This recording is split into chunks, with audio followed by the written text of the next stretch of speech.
Today we are going to talk about a question that many breeders ask themselves daily. How many pigs do I really need to make money every month? We are not talking about selling an animal occasionally and feeling like something went into your pocket. We are talking about real, consistent profit, capable of paying the costs, sustaining the activity, and transforming a small breeding operation into a serious business.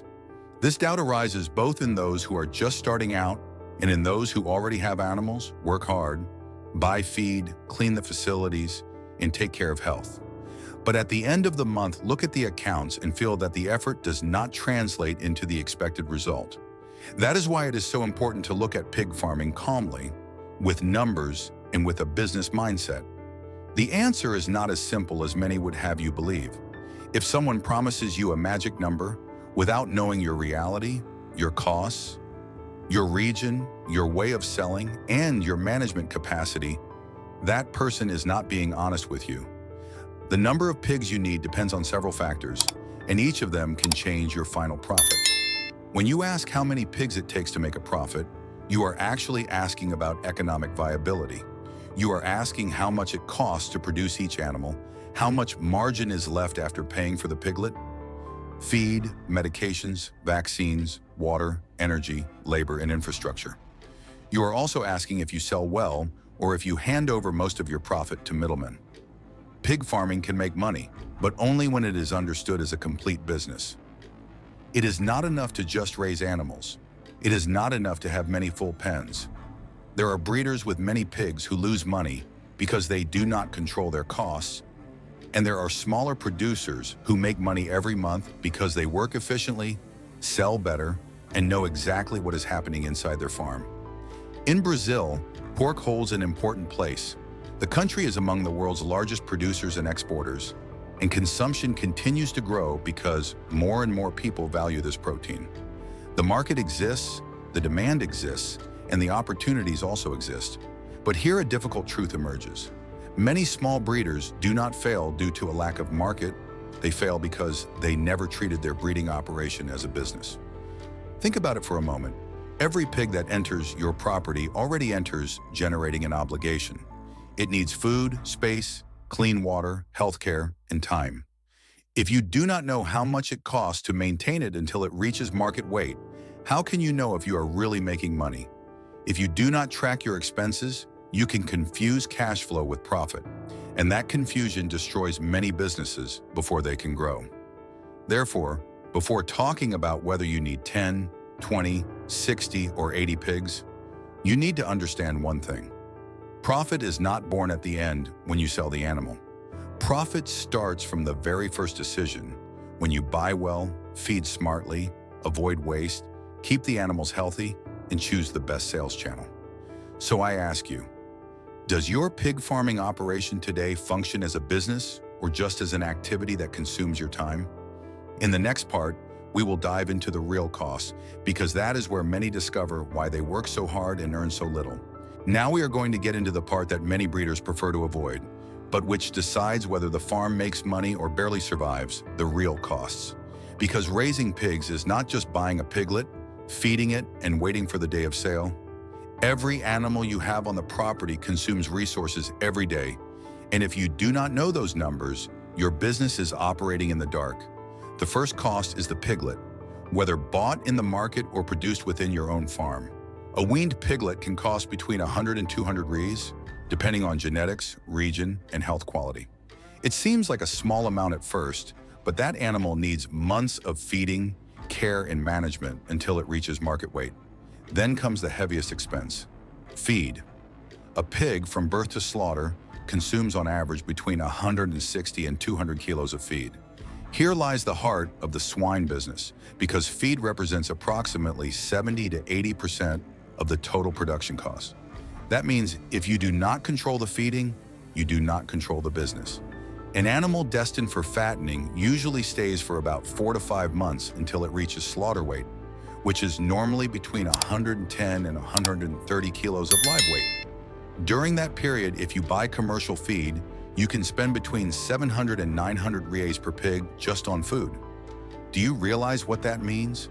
Before selling a single kilo, you already have an accumulated investment in each animal. And we still haven't counted everything. To that amount, you must add medications, vaccines, water, energy, cleaning, disinfection, facility maintenance, feeders, waterers, bedding, tools, and labor. These are expenses that many do not track because they seem small, but at the end of the cycle, they appear as a silent leak that reduces profit. On average, adding the piglet, feed, medications, vaccines, and other costs, each pig can cost you between 1,000 and 1,300 reais to reach the point of sale. This number is fundamental. If you do not know how much it costs you to finish a pig, you also do not know if the price you receive leaves you with a profit. Now look at the other side of the equation. A 120-kilo live weight pig can yield approximately 90 kilos of meat. If you sell the live kilo for between 8 and 10 reais, you would be talking about a revenue of 960 to 200 reais per animal. At first glance, many breeders get scared and say, then there is nothing left. And in some cases, if the management is poor, there really is nothing left. But here begins the most important part. The problem is not always the pig. Often it is how the animals are produced, how much feed is wasted, what genetics are used, how long it takes to reach the correct weight, and above all, how it is sold. If you buy expensive, feed without control, and sell poorly, the margin disappears. Therefore, before increasing the number of animals, you must master your costs. Do you know how much each batch eats? Do you know how much you spend per kilo gained? Do you know where you lose money without realizing it? In the next part, we will look at the mistake that punishes the small breeder the most: selling the live pig and leaving the profit in the hands of others. Now we reach a point that can completely change the way you look at your farm. Many breeders work for months, feed the animals well, take care of cleanliness, endure the heat, exhaustion, and daily expenses. But when it comes time to sell, they hand the live pig over to a middleman and leave a huge part of the profit right there. This is one of the most common mistakes in small-scale pig farming. Selling the live pig seems easy. The buyer arrives, weighs the animal, pays, and takes it away. You do not have to look for customers. You do not have to think about cuts. You do not have to organize deliveries or talk to butcher shops, restaurants, or end consumers. But that convenience comes at a very high price. It reduces your margin and places the largest profit in someone else's hands. Let's think about the math calmly. If a pig reaches about 120 kilos of live weight and you sell it for between 8 and 10 reais a kilo, you can gross approximately between 960 and 1,200 reais per animal.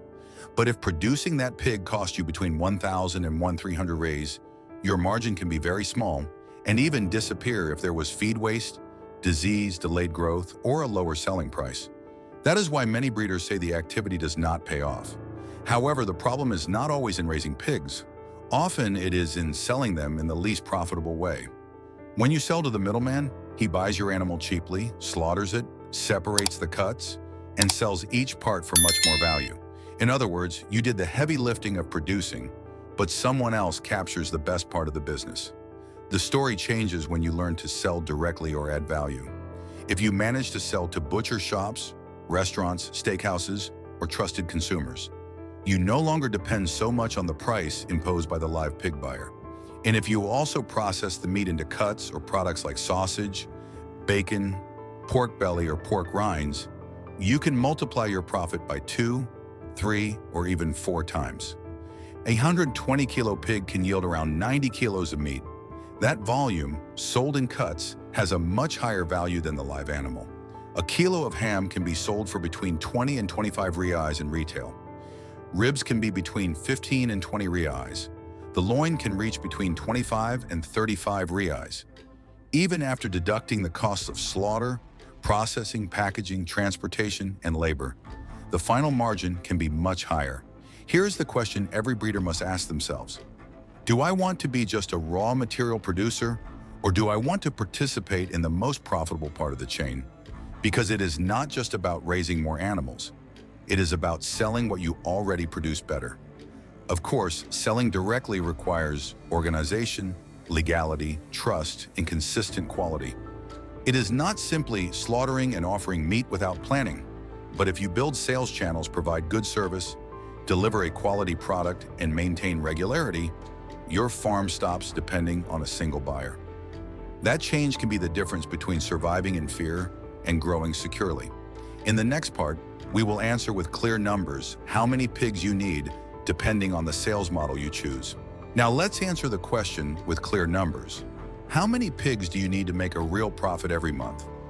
The answer changes depending on how you sell, because handing over live animals to a buyer is not the same as selling meat in cuts, processed products, or directly to customers who pay better.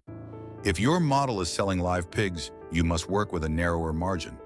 In many cases, after paying for the piglet, feed, medications, vaccines, water, energy, and other expenses, the profit per animal can be between 0 and 200 rees. It is a small margin, especially if there was any problem during the cycle.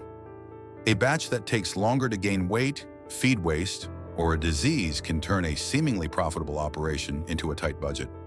Therefore, if you want to make approximately one minimum wage in net profit per month selling live pigs, you need to finish around 15 to 20 pigs every month. And this does not mean having only 15 or 20 animals on the property. It means having a rotating herd with pigs in different growth phases, so that every month there are animals ready to sell. In practice, to sell 15 to 20 finished pigs monthly, you need to maintain approximately 60 to 80 animals distributed across different stages. Some will be just entering the fattening phase, others in the intermediate phase, and others close to slaughter weight. This rotation is what allows for consistent income, instead of selling everything at once and going months without receiving money. Does it seem like a lot? For someone just starting out, it may indeed seem like a high number, but it is not impossible. A small, well-organized property with 2,000 or 3,000 square meters can handle that volume if it has adequate facilities, proper management, and planning. The problem is not just space, but the discipline to keep batches organized, control feeding, and know when each group should leave. Now, if you choose direct sales and value addition, the story changes completely. When you slaughter legally, process, and sell cuts or products like sausage, bacon, pork belly, ribs, loin, and pork rinds, each animal can leave much more money than in a live sale. In that case, with 8 to 10 pigs slaughtered and sold well per month, you can achieve the same result or even surpass what you would get selling 15 or 20 live animals. Here is the big difference. In the first model, you earn by volume. In the second, you earn by margin. The breeder who sells live needs more animals to compensate for the small profit per unit. The breeder who sells directly needs fewer animals, but must know how to sell, deliver quality, build trust, and organize production. There is also the path of working with breeding sows. If you decide to produce your own piglets, between 20 and 50 well-managed sows can form a profitable operation. But that model requires more knowledge because it involves reproduction, farrowing, weaning, piglet health, and a more complete infrastructure. That decision defines your investment, your routine, your risks, and the speed at which you will recover your capital. So, before increasing the number of pigs, ask yourself, do I want to grow in quantity or in value? In the next part, we will look at the infrastructure, genetics, and management that make those numbers truly work. Now let's talk about infrastructure, because it is useless to want to raise 50 or 100 pigs if you do not have facilities prepared for that. The good news is that you do not need to start with $1 million construction.